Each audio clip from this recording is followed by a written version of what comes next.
All in one solutions point one के YouTube channel पर आपका हार्दिक स्वागत है। प्रिय छात्रों एवं मित्रों, आज हम विशेषण पढ़ेंगे व्याकरण के संदर्भ में। तो देर न करते हुए शुरू करते हैं आज की वीडियो।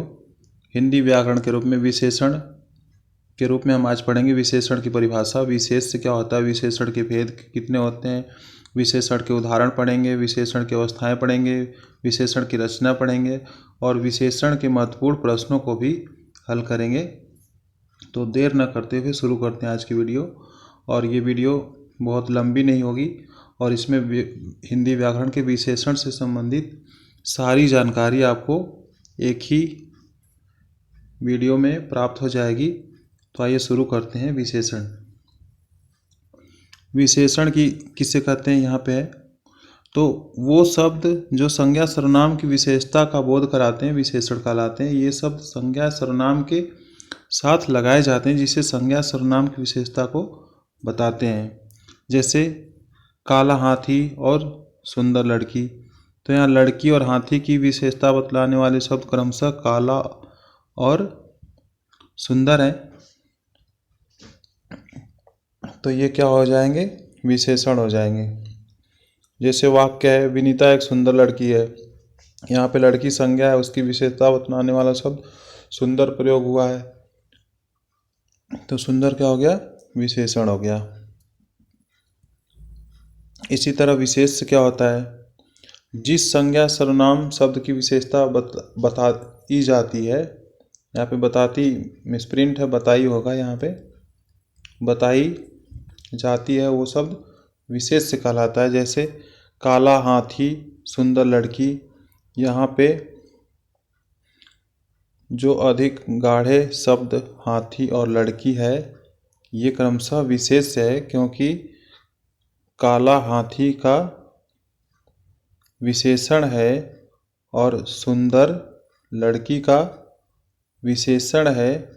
तो यहाँ पे लड़की और हाथी की क्रमशः विशेषताएं बतलाई जा रही हैं, इसलिए विशेष शब्द होता है।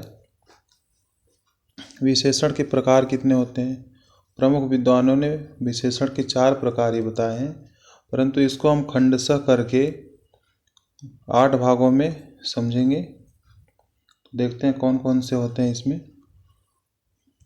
पहला है गुणवाचक विशेषण, दूसरा है परिमाणवाचक विशेषण, इसमें भी 2 प्रकार, निश्चयवाचक परिमाणवाचक विशेषण और दूसरा अनिश्चयवाचक परिमाणवाचक विशेषण।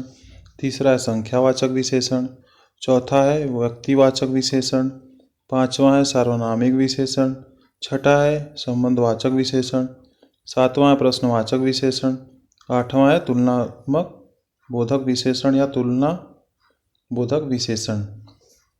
तो आइए शुरू करते हैं, एक एक देखते हैं। गुणवाचक विशेषण क्या होता है, जो शब्द संज्ञा सर्वनाम के गुण दोष रूप रंग गंध स्वाद आदि का बोध कराते हैं गुणवाचक विशेषण कहलाते हैं। उदाहरण के रूप में हम देखते हैं कुतुब मीनार एक सुंदर इमारत है, तो यहाँ पे इमारत की विशेषता बताने वाला शब्द सुंदर प्रयोग किया गया है। तो सुंदर किसी वस्तु का गुण है, तो यहाँ पे सुंदर क्या हो गया, गुणवाचक विशेषण। मैं ताज़ा सब्जियां खाना पसंद करता हूँ, इसमें सब्जियों की विशेषता बतलाने के लिए ताज़ा का प्रयोग हुआ है, इसलिए गुणवाचक विशेषण हो गया। गांव में स्वस्थ लोग रहते हैं, तो यहाँ पे लोगों की विशेषता स्वस्थ है, स्वस्थ गुणवाचक विशेषण के अंदर। आम मीठे हैं, यहाँ पे आम की विशेषता बतलाया जा रहा है कि आम मीठे हैं, इसका स्वाद है गुड़, इसका गुड़ स्वाद है और स्वाद गुणवाचक विशेषण हो गया, इसलिए आम क्या हो गया, गुणवाचक विशेषण।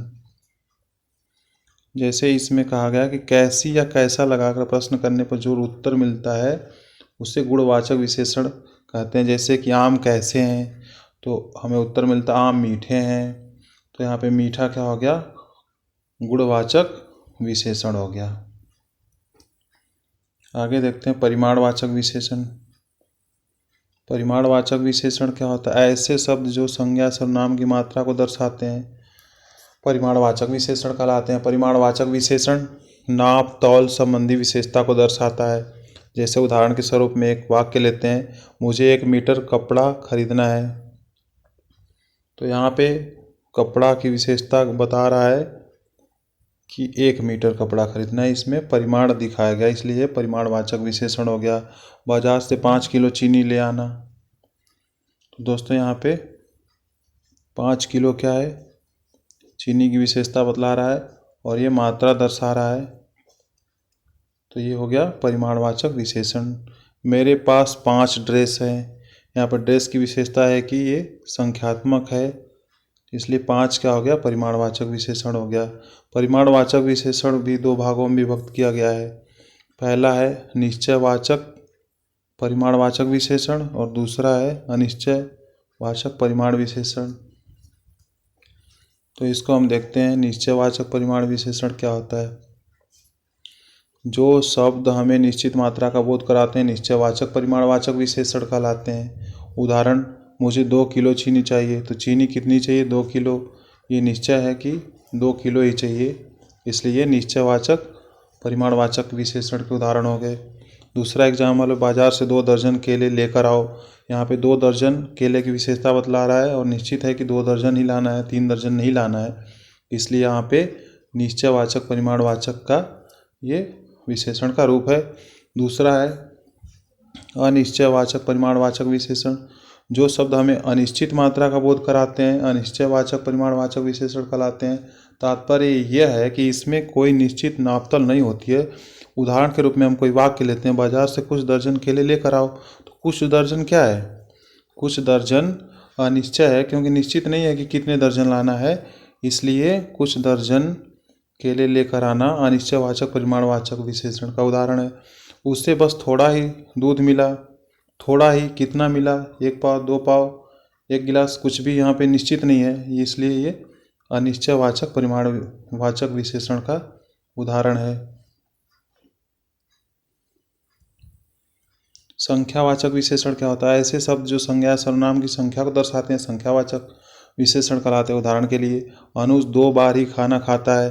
तो यहाँ पे खाना खाता है 2 बार जो है संख्यावाचक विशेषण है। दुनिया में 7 अजूबे हैं। दूसरा वाक्य, दुनिया में 7 अजूबे हैं, इसमें अजूबों की विशेषता बतला रहा है कि ये 7 हैं, तो ये संख्यावाचक विशेषण के अंतर्गत आएगा। विशेषणों के प्रकार में व्यक्तिवाचक विशेषण की बात करते हैं। चौथा प्रकार है इसका, जो शब्द असल में व्यक्तिवाचक संज्ञा से बने होते हैं और विशेषण शब्दों का निर्माण करते हैं, वे शब्द व्यक्तिवाचक विशेषण कहलाते हैं। उदाहरण के लिए, जयपुर से जयपुरी हो गया, लखनऊ से लखनवी हो गया, बनारस से बनारसी हो गया। तो यहाँ पे 2 एग्जाम्पल दिए हुए हैं कि बनारसी साड़ियों की तो बात ही मुरली होती नहीं, कुछ और होती है। यहाँ पे मिसप्रिंट हो गया है, कुछ और होती है। तो यहाँ पे बनारस से, बनारस क्या है, व्यक्तिवाचक है, और इससे बड़ी की मात्रा लगाने के बाद, दीर्घ मात्रा लगाने के बाद ये विशेषण शब्द का निर्माण हो गया। यहाँ पे जयपुर से जयपुरी, लखनऊ से लखनवी और बनारस से बनारसी साड़ियों की तो बात और ही है। तो यहाँ पे बनारसी, जयपुरी, लखनवी, ये सब व्यक्तिवाचक विशेषण के उदाहरण हैं। यहाँ पे सर्वनामिक विशेषण है। सर्वनामिक विशेषण में जो सर्वनाम शब्द संज्ञा से पहले आए और साथ ही संज्ञा की विशेषता बतलाए सर्वनामिक विशेषण कहलाते हैं। उदाहरण के रूप में देखते हैं, यह आदमी बहुत बहादुर है। तो यहाँ पे आदमी की विशेषता बतला रहा है। आदमी क्या है, संज्ञा है, और पहले यह लग गया है, यहाँ पे ये सर्वनाम हो गया। तो ये सर्वनाम शब्द के कारण ये सर्वनामिक विशेषण हो गया कि यह आदमी बहादुर है। यह आदमी की विशेषता बतला रहा है कि यह है ये। उस लड़की ने कक्षा में प्रथम स्थान प्राप्त किया। लड़की की विशेषता ये सर्वनाम शब्द जुड़ के यहाँ पे सर्वनामिक विशेषण का कार्य कर रहा है। संबंधवाचक विशेषण क्या होता है, जो जब विशेषण शब्दों का प्रयोग करके एक संज्ञा से दूसरी संज्ञा का साथ का संबंध बताया जाता है, ऐसे शब्द संबंधवाचक विशेषण कहलाते हैं। उदाहरण के रूप में, खिलौने का अंदरूनी भाग कमज़ोर है। यहाँ पे भाग और खिलौने ये दो संज्ञाएं हैं, इसके बीच में अंदरूनी संबंधवाचक का कार्य कर रहा है, तो इसलिए अंदरूनी शब्द जो है वो संबंधवाचक विशेषण है। ज्वालामुखी की भीतरी सतह ज़्यादा गर्म है। यहाँ पे एक संज्ञा ज्वालामुखी हो गई और दूसरी संज्ञा सतह हो गई। उसके साथ संबंध बताया जा रहा है कि ये भीतरी सतह की बात कर रही है। तो भीतरी शब्द किस लिए यूज हुआ है, प्रयोग हुआ है? ये संबंध बताने के लिए प्रयोग हुआ है, इसलिए भीतरी शब्द क्या हो गया? संबंधवाचक विशेषण हो गया। तो यहाँ पे अंदरूनी, भीतरी इत्यादि ऐसे शब्द जो दो संज्ञाओं को एक साथ जोड़ें और दोनों के बीच संबंध बताए, तो वहाँ पे संबंधवाचक विशेषण होता है। अगला है प्रश्नवाचक विशेषण। प्रश्नवाचक विशेषण में ऐसे शब्द जो संज्ञा सर्वनाम के बारे में जानने के लिए प्रयोग किए जाते हैं प्रश्नवाचक विशेषण कहलाते हैं। इन शब्दों का प्रयोग करके हम किसी व्यक्ति, वस्तु आदि के बारे में ज़्यादा जानकारी हासिल करने की कोशिश करते हैं। उदाहरण के रूप में हम देखते हैं, तुम्हें खाने में क्या पसंद है। यहाँ पे क्वेश्चन टैग क्या है? तुम कौन सी चीज़ के बारे में बात कर रहे हो? कौन सी चीज़, ये हो गया प्रश्नवाचक विशेषण के प्रकार, क्योंकि प्रश्नवाचक विशेषण संज्ञा सर्वनाम के बारे में जानने के लिए प्रयोग किया गया है। यहाँ पे 8वां है तुलना बोधक विशेषण। तो दो संज्ञा सर्वनाम जिनके गुणों दोषों की तुलना की जाती है तुलनात्मक बोधक विशेषण कहलाते हैं। जैसे उदाहरण के लिए दो वाक्य हैं, रीना भारती से ज़्यादा सुंदर है। यहाँ पे रीना और भारती की तुलना की जा रही है और किस आधार पर की जाती है? उसके गुणों और दोषों के आधार पे। इसलिए यहाँ पे ज़्यादा सुंदर शब्द क्या है? तुलनात्मक बोधक विशेषण है। विकास शेर की भांति ताकतवर है। यहाँ पे समानता भी दिखाई जा रही है। तुलना या समानता शब्द के लिए तुलनात्मक विशेषण का प्रयोग करते हैं। विकास शेर की भांति, भांति ताकतवर शब्द जो है ये तुलनात्मक विशेषण है। इसलिए यहाँ पे तुलनात्मक या तुलना बोधक विशेषण ज़्यादा सुंदर और भांति ताकतवर है शब्द प्रयोग किया गया है। दोस्तों इसके साथ ये हम विशेषण में 8 प्रकार देखे। साथ ही साथ विशेषण की अवस्थाएं भी होती हैं। विशेषण की अवस्थाएं कितनी होती हैं? ये 3 अवस्थाएं होती हैं। विशेषण की 3 अवस्थाएं होती हैं। पहला मूल अवस्था, दूसरा उत्तर अवस्था और तीसरा उत्तम अवस्था, उत्तमावस्था या उत्तम अवस्था। तो जैसे अच्छा हो गया, लड़का अच्छा है। लड़का अच्छा है वाक्य में अच्छा शब्द क्या है? विशेषण है। तो ये विशेषण की कौन सी अवस्था है? ये मूल अवस्था है। मूल अवस्था है। और लड़का उस लड़के से अच्छा है, उससे अच्छा है, जहाँ पे तुलना कर दिया जाए तो वो उत्तर अवस्था हो जाएगी। और जहाँ पे सबसे अच्छा की बात कर देगा तो वहाँ पे उत्तमावस्था हो जाएगी। तो हमें ये ध्यान देने वाली बात है। हम आगे प्रश्नों में मूल अवस्था के बारे में प्रश्न देखेंगे और हल करेंगे। तो आइए शुरू करते हैं आज की प्रश्नोत्तरी। विशेषण के कितने भेद होते हैं, ये पहला क्वेश्चन है। 30 सेकेंड आपको समय दिया जा रहा है। कमेंट बॉक्स में लिखिएगा कि आपने 10 में से कितने नंबर पाए हैं। तो हम ये अभी शुरू करते हैं। पहले क्वेश्चन, विशेषण के कितने भेद हैं? 3, 4, 2, 5। तो दोस्तों अनेक विद्वानों ने, मैंने वीडियो के आखिरी में बताया कि ये 4 होते हैं। विशेषण के 3 भेद होते हैं, 4 भेद होते हैं। और दूसरा मल्टीपल चॉइस क्वेश्चन के अंतर्गत निम्न में से विशेषण का भेद कौन सा नहीं है? सर्वनामिक विशेषण तो होता ही है, संख्यावाचक विशेषण होता है, गुणवाचक विशेषण होता है। हमने 8 प्रकारों में देखा था, ये सब थे। जातिवाचक विशेषण नहीं होता है, क्योंकि जातिवाचक संज्ञा होती है, विशेषण नहीं होता है। तो हमारा पहला आंसर हो जाएगा, विशेषण के कितने भेद होते हैं? 4। दूसरे का, निम्न में से विशेषण का भेद नहीं है, कौन सा हो जाएगा? जातिवाचक विशेषण। नेक्स्ट क्वेश्चन देखते हैं। 30 सेकेंड आपको टाइम दिया जा रहा है, सोच लीजिए, देख लीजिए। हम क्वेश्चन पढ़ते हैं। विशेषण क्या कहलाता है? पहला ऑप्शन है संज्ञा व सर्वनाम की विशेषता बतलाने वाले शब्द। दूसरा है क्रिया की विशेषता बतलाने वाले शब्द, तीसरा है विस्मयादिबोधक शब्द, चौथा है अविकारी शब्दों को। और यहाँ पे चौथा मल्टीपल क्वेश्चन है, वह संज्ञा सर्वनाम शब्द जिसकी विशेषता बतलाई जाती है वह क्या कहलाता है? विशेषण कहलाता है, या विशेष कहलाता है, या क्रिया विशेषण कहलाता है, या विशेषण और विशेष दोनों कहलाता है? तो आपने आंसर सोच लिया होगा। आप कमेंट करके बोलिएगा कि आपने 10 में से कितने क्वेश्चन के आंसर दिए हैं और कितने आपके सही बनते हैं। तो हम इसको देख लेते हैं। तीसरे का, विशेषण क्या कहलाता है? संज्ञा सर्वनाम की विशेषता बतलाने वाले शब्द को विशेषण कहते हैं। चौथा ऑप्शन है, चौथा क्वेश्चन है, वह संज्ञा सर्वनाम शब्द जिसकी विशेषता बतलाई जाती है वह क्या कहलाता है? वो विशेष कहलाता है। आपने शुरू में पढ़ा है विशेष की परिभाषा। नेक्स्ट है मल्टीपल चॉइस क्वेश्चन 5, सफ़ेद घोड़ा तेज भागता है, इस वाक्य में विशेषण शब्द कौन सा है? ऑप्शन है सफ़ेद, घोड़ा, तेज, भागता। 30 सेकेंड में आप करके देखिए दोनों क्वेश्चन। मल्टीपल चॉइस छठा है, भारत देश महान है, वाक्य में प्रयुक्त विशेषण बताइए। भारत देश महान, भारत एवं महान दोनों। दोस्तों आपने इसका आंसर बिल्कुल करेक्ट दिया होगा, आपने सारे पढ़े हैं तो इसलिए। पाँचवें का यहाँ पे ऑप्शन सफ़ेद घोड़ा तेज भागता है, तो घोड़ा क्या है? संज्ञा है। इसकी विशेषता क्या है? सफ़ेद। तो सफ़ेद ही शब्द जो है वो विशेषण हो जाएगा। तो ऑप्शन हमारा पहले के साथ ही चला जाएगा। तेज ये क्रिया की विशेषता बतला रहा है, घोड़ा संज्ञा है और भागता क्रिया है।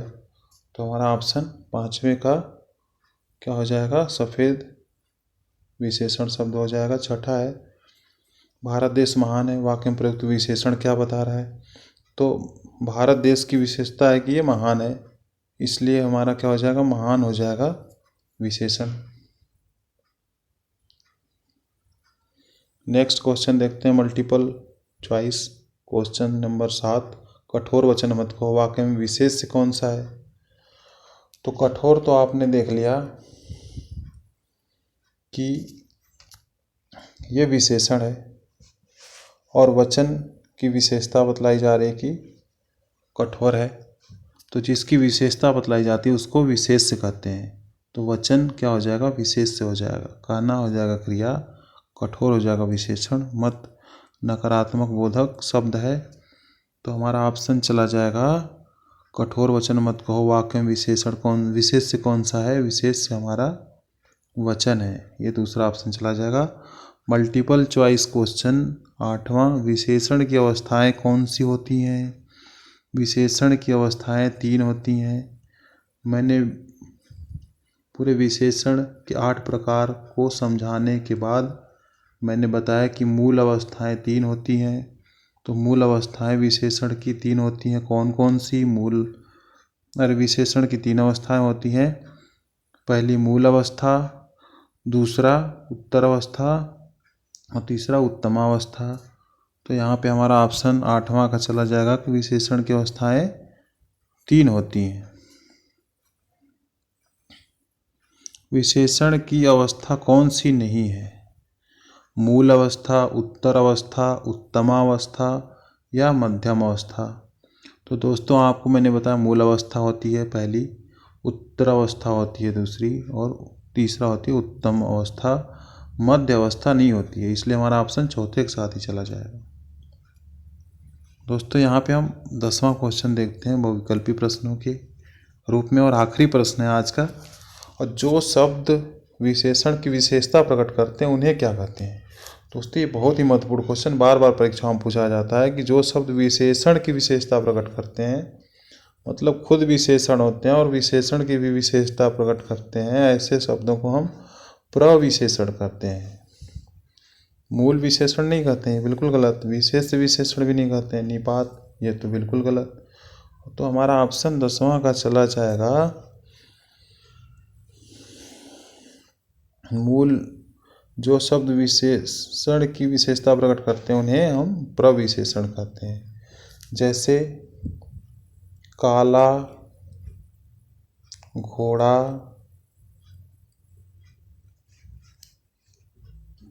बहुत तेज दौड़ता है।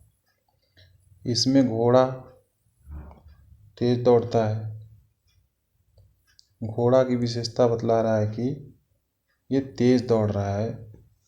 तो ये तो क्रिया विशेषण है।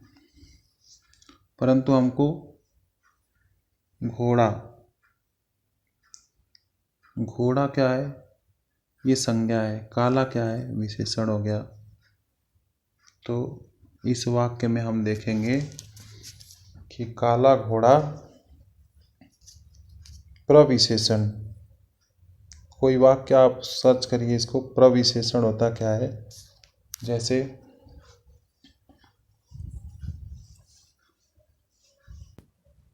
राम बहुत सुंदर है, राम बहुत सुंदर है। तो राम की विशेषता बतलाने वाला शब्द सुंदर है, और बहुत सुंदर है मतलब सुंदर की भी विशेषता बतला रहा है कि बहुत सुंदर है। इसलिए ये बहुत सुंदर शब्द जो हो जाएगा वो क्या हो जाएगा, प्रविशेषण हो जाएगा। तो बहुत सुंदर, सुंदर की विशेषता है कि ये बहुत सुंदर है, इसलिए बहुत शब्द जो होगा वो प्रविशेषण कहलाएगा। तो आज हमने 10 प्रश्नों को देखा। 10 प्रश्न बहुत ही अच्छे लेवल के थे और हमने 10 क्वेश्चन पढ़े। साथ ही साथ हमने विशेषण से संबंधित सारे परिभाषाएं और प्रकार इसके पढ़े, इसके उदाहरण पढ़े। तो आज की वीडियो बहुत ही हेल्पफुल रही। आप इस वीडियो को लाइक कर देना, अगर अच्छा लगे तो सब्सक्राइब कर लेना अगली वीडियो के लिए। तब तक के लिए धन्यवाद। नमस्कार दोस्तों।